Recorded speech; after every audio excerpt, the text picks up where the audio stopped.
অন্তত আমরা আর কোনো কারোর পামে হাওয়ায় ফুলতে রাজি না।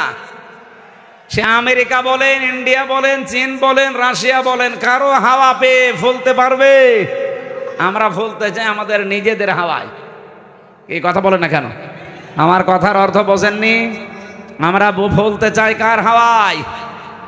হঠাৎ করে ৫৪ বছর পরে নারী কমিশন যতগুলো রিপোর্ট দিয়েছে, একটাও কোরআনের সাথে মিলছে? কেন এই মহিলাগুলো আগে ৫৪ বছর ছিল না? ছিল। হঠাৎ এটা করছে কেন? এদের পেছনে রাঘব বোয়াল আছে। কারা আছে এখন টের পাওয়া যাচ্ছে। ১৩ জন মানুষকে ১০ জন মানুষকে নিয়ে আপনি কমিশন বানালেন। এই ১০ জন মানুষের ভেতরে সেই মহিলাগুলোর চেহারা দেখলাম, সব টিপ পরা। কি কথা বলছেন না কেন? এইগুলো এই ১৫.৫ বছর এই জালেমা মহিলাকে টিকিয়ে রাখার জন্য বিভিন্ন কথা বিভিন্ন সময় বলতো।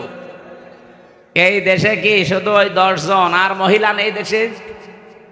ডক্টর নাসিমা হাসানকে নেওয়া যায়নি? ঢাকা বিশ্ববিদ্যালয়ের যে শিক্ষিকা, এই যে কুমিল্লায় বাড়ি, বলেছিল আমার ছেলের কলার চেপে ধরেছেন কেন, জবাব দেওয়া লাগবে। এই মেয়েটাকে নেওয়া যায়নি কমিশনে? তাহলে উল্টা পাল্টা রিপোর্ট দিতে পারতেন না? এমন এমন রিপোর্ট দিয়েছে, শয়তান পর্যন্ত চিন্তা করছে যে আমিও তো এ চিন্তা করি না। ওদের প্রথম রিপোর্টে কি দেখেছেন? যে কোনো স্বামী যদি স্ত্রীর সাথে সহবাস করতে চায়, স্ত্রী যদি বলে না আমার এখন হবে না, এরপরও স্বামী যদি সহবাস করে তাহলে ধর্ষণ মামলা হবে। ধর্ষণ মামলা হলে জজ রায় দেবে। ধর্ষণের বিচার কি? ফাঁসি। কথা বলছে না কেন? আপনার কি মনে হয় এই রিপোর্ট শুনে বলেন তো?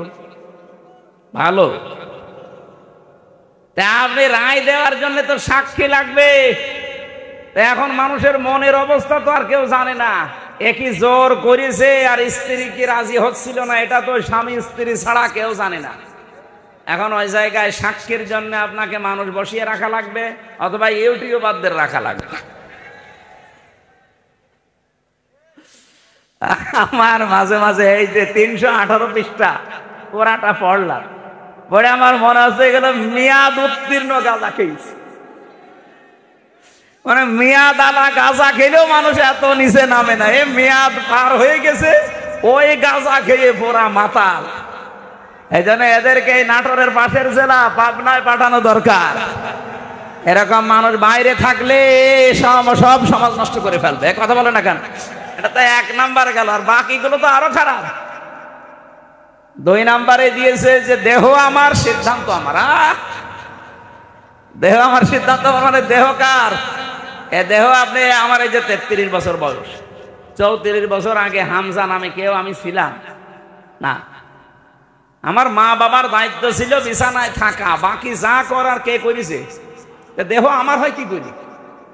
আলাহুল খালকু ওয়াল আমরু। আল্লাহ বলেন আমি বানিয়েছি, সিদ্ধান্ত। বলেন বলেন, এই আয়াতের পুরা বিরুদ্ধে লিখেছে তারা, যে দেহ আমার সিদ্ধান্ত আমার। ৩ নম্বরে তারা লিখেছে যে যারা যৌন কর্মী আছে এদেরকে শ্রমিকের মর্যাদা দেওয়া লাগবে। আরে ভাই, যৌন কর্মী যারা, এরা যদি শ্রমিকের মর্যাদা পায়, তাহলে যারা ডাকাতি করে তারাও তো পুলিশকে বলবে ভাই আমরাও শ্রমিক, আপনারা আমাদের ধরবেন না, কারণ এই ডাকাতি করা খুব রিস্কের কাজ। আর যে শ্রম দেওয়া লাগে গাছ কেটে রাস্তায় ফেলে, কি কথা বলছে না? আমি সাতক্ষীরা থেকে আসার সময়, ওই যে আশাশুনি মাছের ঘেড় এলাকা, ওই ১৭ সালের দিকে আসার সময় ডাকাত পড়েছিল রাস্তায়। বিশাল এক গাছ কেটে রাস্তায় ফেলেছে। কেবল মনে হয় একটু আগে কেটে ফেলে রেখেছে, কারণ গাছ কাটছে ২-৩ জন, সরিয়ে নিয়ে এসে একেবারে জায়গা মতো রাখতে দেখলাম। ওই যে সূর্য ইসের আলো জ্বলছিল লাইটের, ওর ঘাম ঝরছে।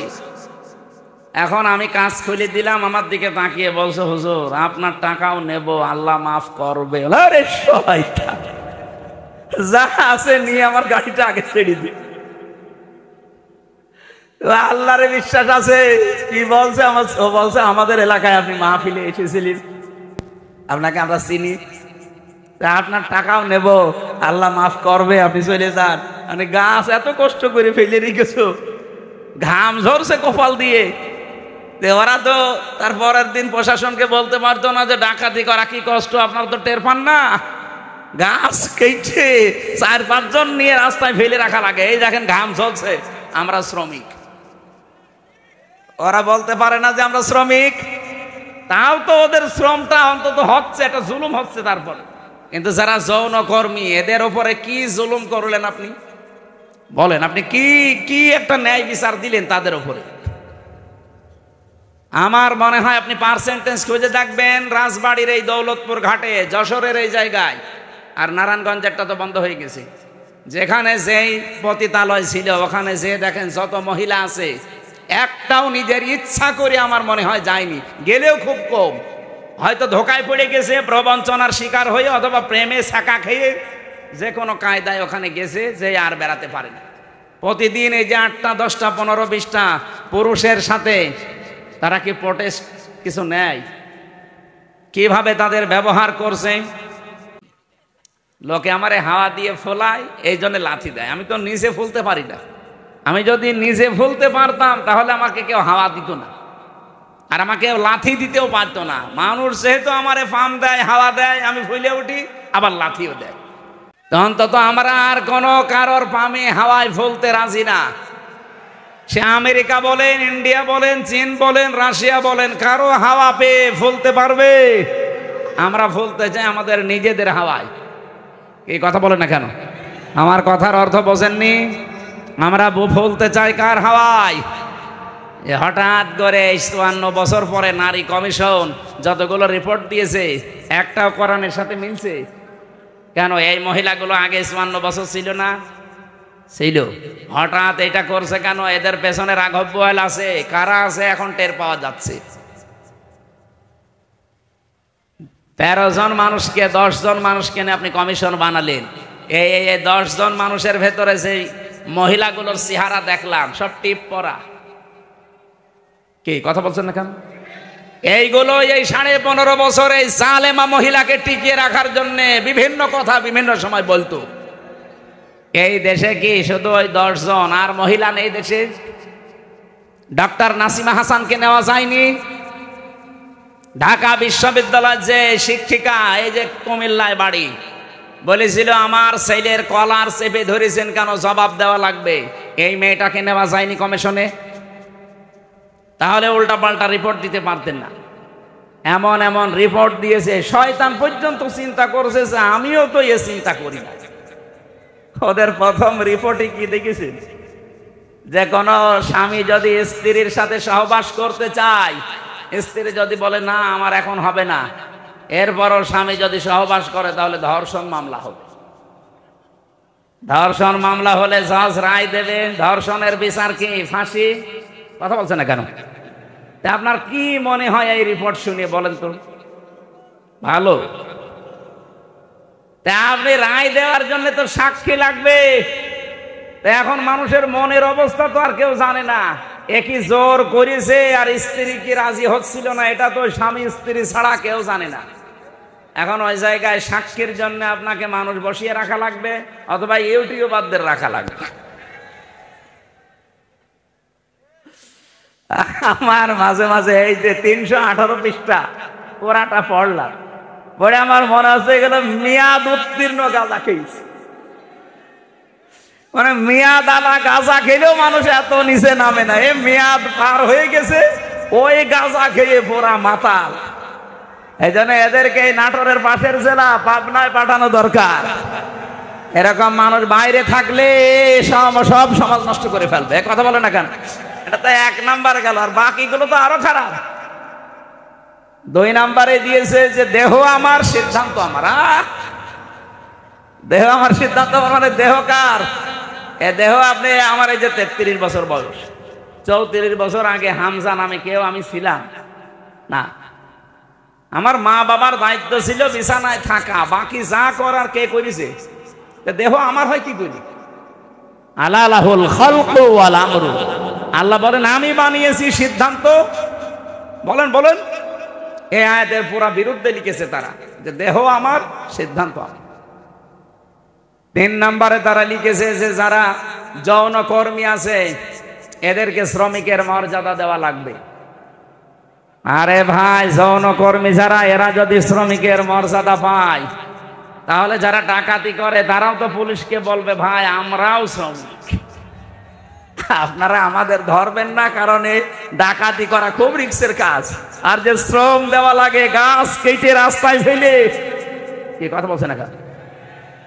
আমি সাতক্ষীরা থেকে আসার সময়, ওই যে আশাশুনি মাছের ঘেড এলাকা, ওই 17 সালের দিকে আসার সময় ডাকাত পড়েছিল রাস্তায়, বিশাল এক গাছ কেটে রাস্তায় ফেলেছে। কেবল মনে হয় একটু আগে কেটে ফেলে রেখেছে, কারণ গাছ কাটছে 2-3 জন, সরিয়ে নিয়ে এসে একেবারে জায়গা মতো রাখতে দেখলাম ওই যে সূর্য ইসের আলো জ্বলছিল লাইটের, ওর ঘাম ঝরছে। এখন আমি কাজ খুলে দিলাম, আমার দিকে তাকিয়ে বলছে হুজুর আপনার টাকাও নেব, আল্লাহ মাফ করবে। আরে শয়তান, যা আছে নিয়ে আমার গাড়িটা আগে ছেড়ে দি। আল্লাহরে বিশ্বাস আছে। কি বলছে? বলছে আমাদের এলাকায় আপনি মাহফিলে এসেছিলেন, আপনাকে আমরা চিনি, আপনার টাকাও নেব, আল্লাহ মাফ করবে, আপনি চলে যান। মানে গাছ এত কষ্ট করে ফেলে রেখেছো, ঘাম ঝরছে কপাল দিয়ে। ওরা তো তারপরের দিন প্রশাসনকে বলতে পারতো না যে ডাকাতি করা কি কষ্ট, আপনারা তো টের পান না? গাছ কেটে 4-5 জন নিয়ে রাস্তায় ফেলে রাখা লাগে। এই দেখেন ঘাম ঝরছে, আমরা শ্রমিক। ওরা বলতে পারে না যে আমরা শ্রমিক, তাও তো ওদের শ্রমটা অন্তত হচ্ছে, একটা জুলুম হচ্ছে। তারপর কিন্তু যারা যৌনকর্মী, এদের উপরে কি জুলুম করলেন আপনি? বলেন, আপনি কি কি একটা ন্যায় বিচার দিলেন তাদের উপরে?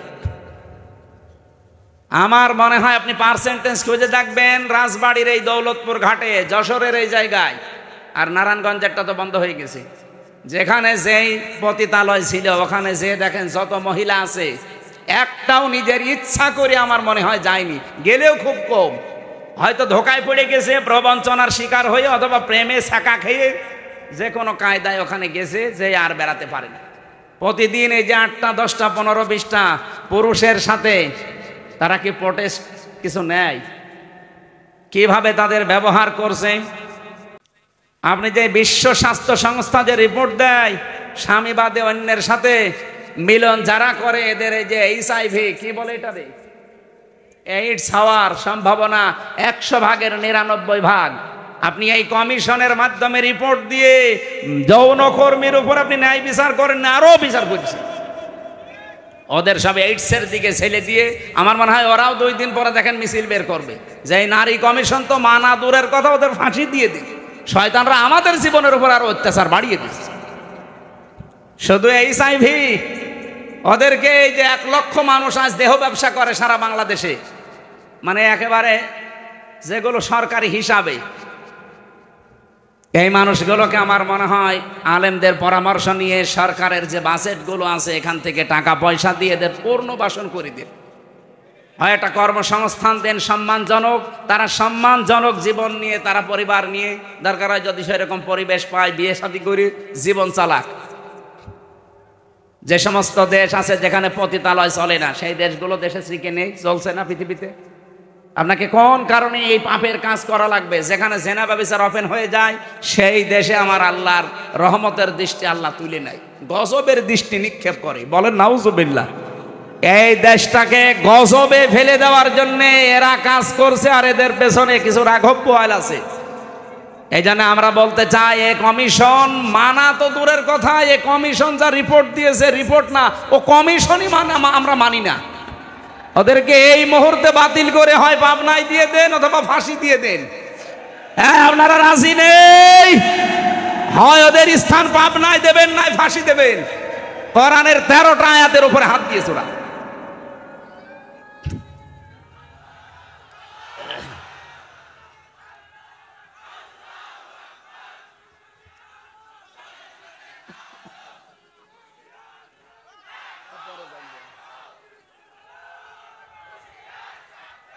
আমার ভাইরা,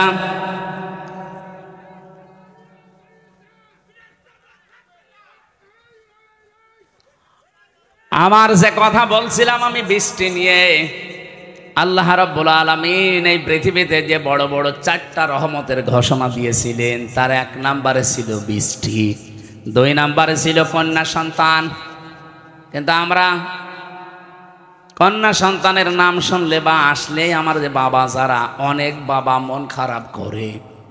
বিশ্বনবী জানিয়েছেন কোন পরিবারে যদি একটা কন্যা আসে, সঙ্গে সঙ্গে আল্লাহ 4 জন ফেরেশতা পাঠিয়ে দেয়। কোন পুরুষ মানুষ আসলেই সেখানে 4 জন নাই, একজনও ফেরেশতা আছে। এ কথা কোরআন হাদিসে আছে নেই? মেয়েরা যারা এসেছেন, সম্মানিতা মা বোনেরা, আপনাদের কাছে বিপদে ফেলার জন্য এই কমিশনে নারী নামে কিছু হিজড়া, এগুলো নারী বলা যায় না। এগুলো নারী বলবেন কি করে আপনি? ওদের চেহারার দিকে তাকিয়ে দেখেন, নারীর কোনো বৈশিষ্ট্য ভেতরে পাওয়া যাচ্ছে না। এখানে আমরা মনে হয় মাইকে ঘোষণা দিলে যারা পুরুষ মানুষ, যে মহিলা মহিলা প্যান্ডেলে যান, পুরুষগুলো পুরুষ প্যান্ডেলে যান, আর কিছু মানুষ ওই যে বিড়ি খেয়ে বেড়াচ্ছে, ওদের আপনি কোন প্যান্ডেলে ঢোকাবেন? হ্যাঁ, নারী কমিশনে যে 10 জন মানুষ রিপোর্ট দিয়েছে, 10 জনের চেহারায় দেখলাম একটাও নারীর মতো মনে হচ্ছে না। পুরুষও তো তারা না, তারা তৃতীয় লিঙ্গ হবে। আপনাদের জন্য ওইটা ঠিক আছে, এই দেশের মহিলাদের প্রতিনিধিত্ব করার কোনো ক্ষমতা অধিকার আপনাদের নেই। মেয়েরা আল্লাহর সবচাইতে বড় রহমতের সৃষ্টি। আল্লাহ বলেন, দ্বিতীয় নম্বর, আমি যখন বান্দার ওপরে বেশি খুশি হয়ে যাই, বৃষ্টি দেওয়ার পরে ওই এলাকায় মানুষের ঘরে আমি কন্যা সন্তান পাঠাই। এই জন্য যার একটা কন্যা আছে, নিজেকে ছোট ভাববেন না। ছেলে হলে মেয়ে হলে এটা সিদ্ধান্ত আল্লাহ। ছেলে হলে আপনার সব কিছু করে দেবে, কে বলেছে আপনাকে?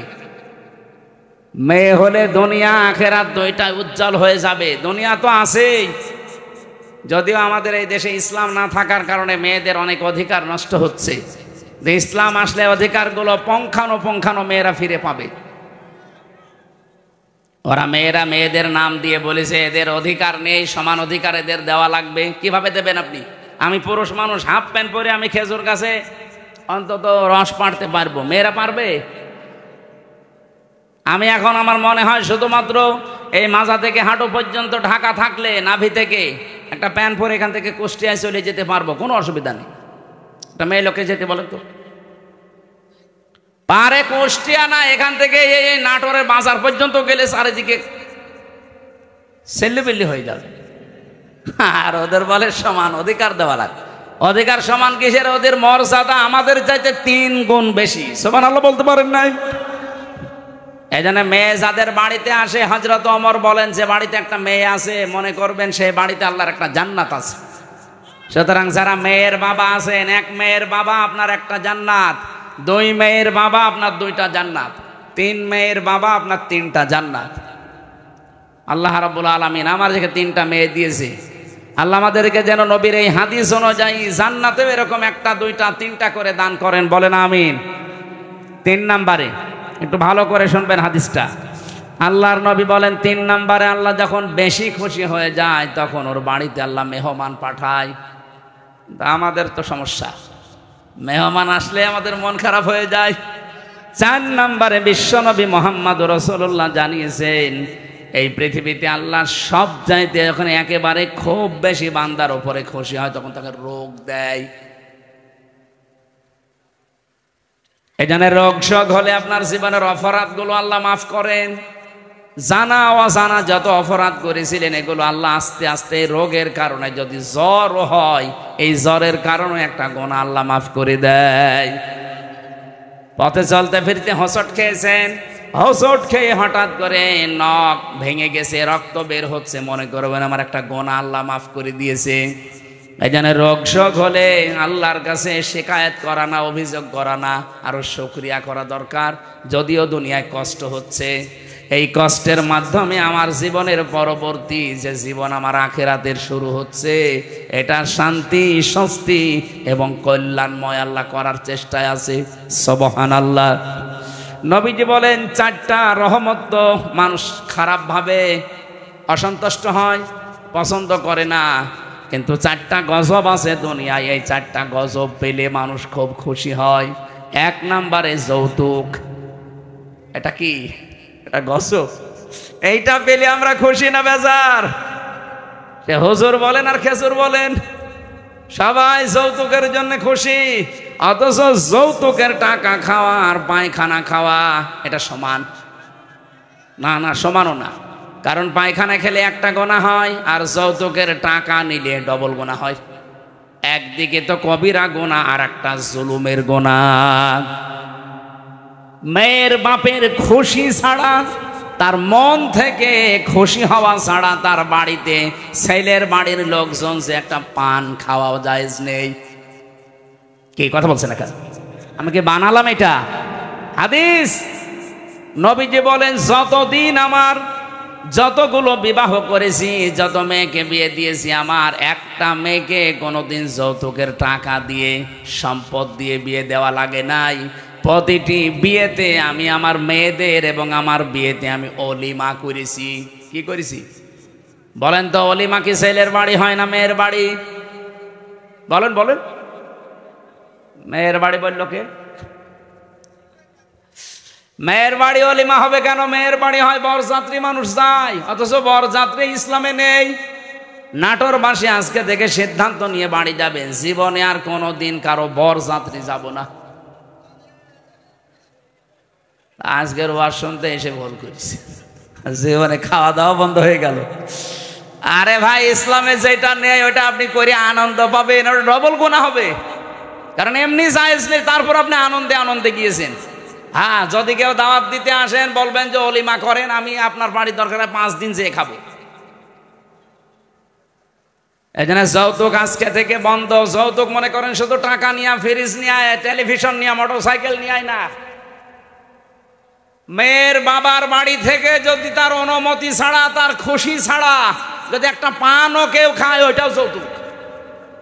ছেলে খাক, ছেলের বাবা খাক, আপনি ছেলের আত্মীয় স্বজন যে খাবেন কি করে? আশা করছে এটা আজকে থেকে বন্ধ করে দেবে। এটা হিন্দুদের কালচার, আমরা মুসলমানরা এটা মানতে পারি না। 2 নম্বরে এটা একটু সমস্যা আছে, এটা বলবো। নবীজি বলেন, সবচাইতে বেশি আমার আল্লাহ খুশি হয় ওই 4টা কাজ করলে।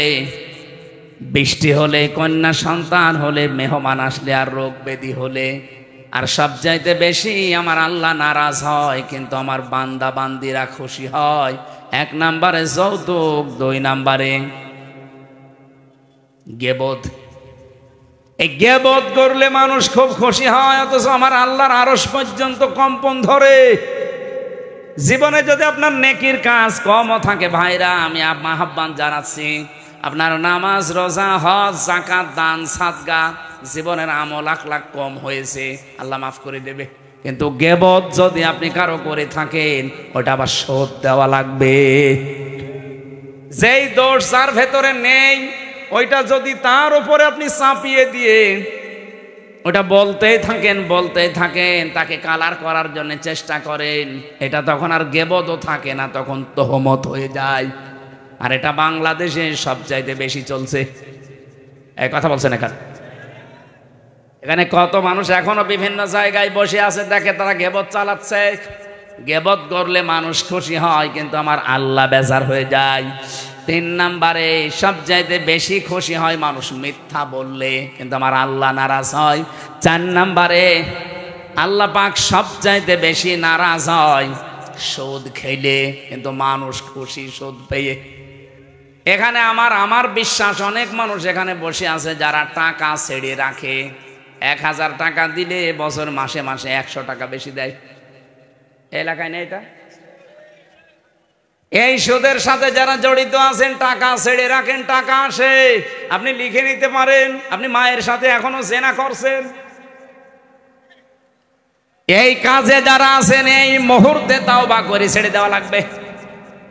যারা যারা রাজি আছেন তারা হাত তোলেন তো, অসুবিধা নেই, তোলেন। যারা ছেড়ে রেখেছেন তোলেন। আপনি বুঝে ফেলেছেন, চালাক আছে নাটোরে মানুষ, কাঁচা গোল্লা খাওয়া মানুষ তো খুব চালাক আছে। তুলে আবার নামিয়ে ফেলিস না। আমি জানি এখানে বহু মানুষ এরকম আছে, যেই মানুষগুলো টাকা ছেড়ে রেখে এসেছে, মাহফিল শেষ করে ওই টাকা সকালে যেয়ে তুলবে। সুদের টাকা তুললে সবচাইতে নারাজ হয় বেশি কে? আর সবচাইতে বেশি খুশি হয় সে নিজে। সুতরাং এই 4টা রহমত, 4টা গজব বেজার হয় আল্লাহ 4টা কাজে। আর আমরা নিজেরা বেজার হই 4টা কাজে।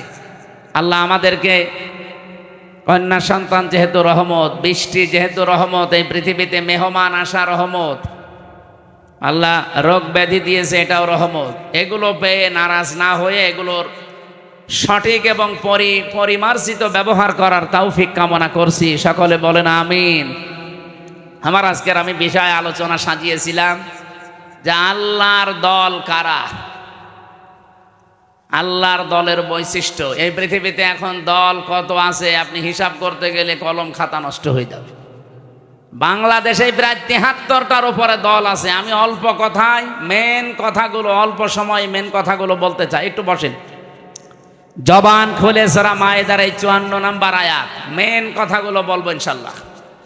আল্লাহ পাক বলেন, ইয়া আইয়ুহাল্লাযীনা আমানু মাইয়ারতাদ্দা মিনকুম আন দীনিহি ফাসাউফা ইয়াতিল্লাহু বিকওমিন। ঈমানদারেরা, এই পৃথিবীতে কোনো মানুষ যদি আল্লাহর দিন থেকে ফিরে চলে যায়, আল্লাহর ইসলাম থেকে, তোমাদের ভেতরে সেই চলে যাবে, সঙ্গে সঙ্গে আমি আল্লাহ একটা নতুন সিদ্ধান্ত নিয়ে ফেলি। ফাসাউফা ইয়াতিল্লাহু বিকওমিন, এমন একটা দল, এমন একটা জাতি, এমন একটা গোষ্ঠী তৈরি করে দেই, ইউহিব্বুহুম ওয়া ইউহিব্বুনাহু, যারা আমি আল্লাহকে ভালোবাসে, আমি আল্লাহ নিজেও তাদেরকে ভালোবাসি। বলেন সুবহানাল্লাহ। অনাটোরবাসী যেহেতু এই দেশে এখন প্রায় 73টার উপরে শুধু দল চলছে, 49টা আছে রাজনৈতিক নিবন্ধিত দল, বাকি আছে নিবন্ধনের বাইরে। যত দল আছে ধর্মীয় জেনারেল মিলে বলেন আগস্টের 5 তারিখের পরে, আমি বাংলায় বলছি এবার, কত মানুষকে আমরা বিভিন্ন নাম দিয়ে দেখতে পাচ্ছি ইসলাম থেকে বের হয়ে যাচ্ছে। কথা বোঝেন? কেউ বিভিন্ন মানুষের উপরে দোষ চাপিয়ে বলছে আমি এর ভেতরে নেই, চলে গেলাম। প্রকারান্তে আপনি ইসলাম থেকেই বের হয়ে যাচ্ছেন। ইসলামের একটা বিধান যদি কারো ভালো না লাগে, তার মানে আপনি তো আর আমাকে ভালো লাগে না তাই জন্য চলে যান না। আপনার ইসলামের বিধান ভালো লাগে না, তার মানে আপনাকে ভালো লাগছে না কার? বলেন বলেন। আপনি প্রকারান্তে আল্লাহকেই যেন বলছেন যে না, এ বিধান দেওয়া ঠিক হয়নি।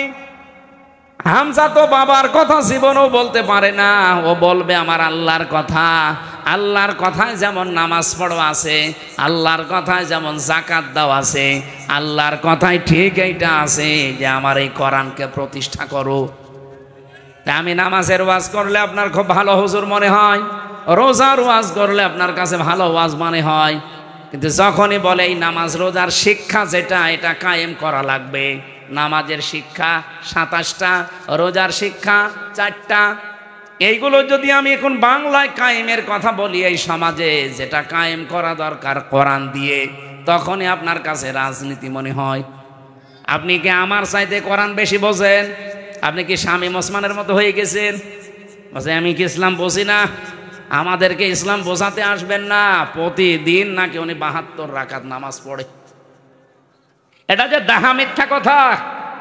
এখানে যদি আলেম থাকে জিজ্ঞাসা করেন, দেখেন তো সর্বোচ্চ তাহাজ্জুদের নামাজ 8 রাকাত থেকে 12 রাকাত। কি কথা বলছেন? এখানে 8 রাকাতের উপরে তাহাজ্জুদের নামাজ আপনি কোথায় পেলেন? খুব বেশি হলেও নাই 12 রাকাতের উপরে আর তাহাজ্জুদের নামাজ নেই। নবীজি হয় 8 রাকাত পড়তেন, নাই 12 রাকাত পড়তেন। এরপরে এই বেতের পড়ে উনি পড়াটা কমপ্লিট করে দিতেন।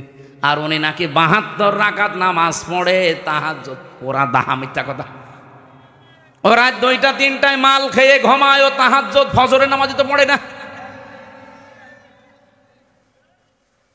আপনি তো ইসলাম থেকে বের হয়ে গেছেন প্রকারান্তে হামজার উপরে দোষ চাপিয়ে, যে ওদের দোষ আছে, 24-এর দোষ, 71-এর দোষ, 47-এর দোষ। এই কথা না বোঝার ভান করে থাকবেন না। আগস্টের 5 তারিখের পরে বহু মানুষকে আমরা দেখলাম আল্লাহর দিন থেকে, প্রকারান্তে ইসলাম থেকে বের হয়ে চলে যাচ্ছে। ওরা আমাদের ভয় দেখাতে চায় যে আমরা চলে গেলে তোমরা নিরুপায় হয়ে যাবে। আরে ভাই, ইসলাম তো আর আমার না, আর আমি ইসলামের মালিকও না, ইসলামও আমার না, ইসলামের মালিকও আমি না। আমার মালিকও আল্লাহ, ইসলামের মালিকও আল্লাহ। আমি শুধু খাদেম। কথা বলুন। আমি খেদমত করছি, আমার একটা পাওনা বাকি আছে। এই যে সভাপতি সাহেবকে যদি উনি বলে এই জমিনটা আমার, আপনারা কাজ করেন, সারাদিন করেন, বিকাল 5টায় আপনাদের বেতন দিয়ে দেব। এখন বলেন তো জমিনের মালিক কি? আমি মালিক উনি না, আমরা কি কামলা খাদেম, কাজ করে খাই। এই জমিনও আমার না, জমিনে যেটা আমরা বপন করছি, এই বীজ বা ধান লাগাচ্ছি, চারা, এগুলোর মালিকও আমরা না, সবের মালিক উনি। আমরা শুধু টাকা পাওয়ার আশায় আছি, বিকাল 5টায় বেতন দিয়ে দেবে, ওইটা নিয়ে আমার সংসার চলবে। নাটোরবাসী, এই বাংলাদেশের এই জমিনটা আমার আল্লাহর, এ কোরআনও আল্লাহর, জমিনে আল্লাহর, কোরআন আল্লাহর, ওনার জমিনে ওনার আইন, ওনার কোরআন প্রতিষ্ঠা করবে এই দেশে যারা আল্লাহর খাদেম, গোলাম, বান্দা, তারা আল্লাহর বান্দা দাবি করে যারা আল্লাহর কোরআনের আইন বাদ দিয়ে মানুষের তৈরি করা আইন কায়েম করতে চায়, আল্লাহর কসম এই মানুষগুলো বেতন পাওয়া দূরের কথা, ওদের খবর আছে। বিকাল 5টা পর্যন্ত আমাকে এই জমিনে টিকে থাকা লাগবে। বিকাল 5টা মানে জীবনের শেষ দিন। এক কথা বলছেন এখানে, বিকাল 5টা মানে জীবনের শেষ দিন, কারণ আমার একটা বেতন পাওয়ার সময় আসবে। আমার যখন চোখ বন্ধ হয়ে যাবে, ওয়াবুদু রাব্বাকা হাত্তা ইয়াতিয়াকাল ইয়াকিন, আল্লাহ বলেন ওই পর্যন্ত ইবাদত করতে থাকো, আমার দিনের সাথে লেগে থাকো যতদিন ইয়াকিন না আসে। ইয়াকিন মানে না, ইয়াকিন মানে মৃত্যু। ইয়াকিন মানে বিশ্বাস, সেটা আলাদা ইয়াকিন। আর এখানে ইয়াকিন মানে মৃত্যু।